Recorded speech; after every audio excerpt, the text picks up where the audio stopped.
This tutorial is for beginners and mainly about modeling and materials. In the 3D workspace, A to select everything and X to delete. Shift A to create a cylinder. Enter edit mode with tab, S to scale, and Z to lock on the Z axis. Right click to shade smooth. Go into object data and click auto smooth to keep things crisp. Here are a few techniques to help you create your own lightsaber. Control R adds loop cuts. Use the scroll wheel to add more loops. Press 3 for face select. You don't need to select every face individually. Alt click to select loops. Shift Alt click to select multiple at once. Extruding normally pushes things in one direction. To change that, Alt E and select extrude along normals. For the emitter, E to extrude and I to inset. You can add a bevel to round things out. You don't need to make everything one part. For the button and this grill, I use new objects. Creating them in edit mode makes them all a single object. The button is a cylinder and the grill is made out of multiple cubes. Shift D to duplicate and Shift R to repeat. We will have 3 materials. The first is the metal. Create a material, go into the shading workspace. On the principled BSDF, set metallic to max and turn down the roughness.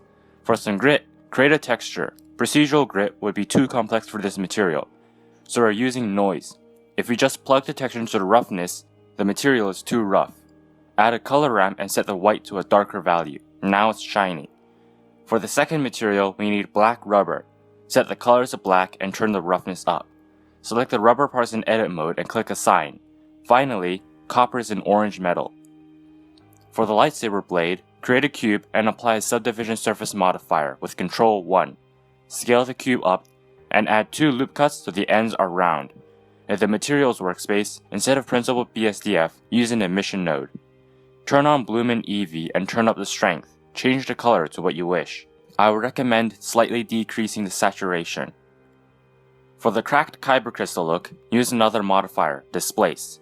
Add more loop cuts for geometry and create a texture, a normal cloud texture. Change the scale until the lightsaber is wobbly and control it with a strength. Set the coordinates to object, create an empty and make the coordinate the empty. Move the empty around and makes the blade wiggle.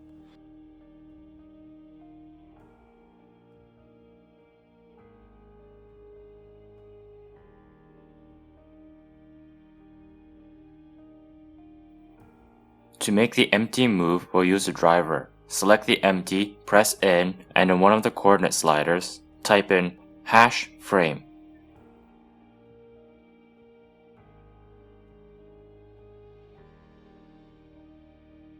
Mesh lighting doesn't work in the EV renderer. To solve this, use an irritance volume cube.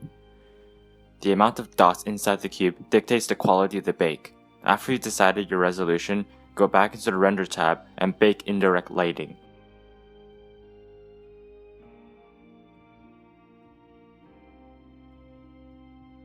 Add in a camera and move it into position. Press numpad 0 for camera view.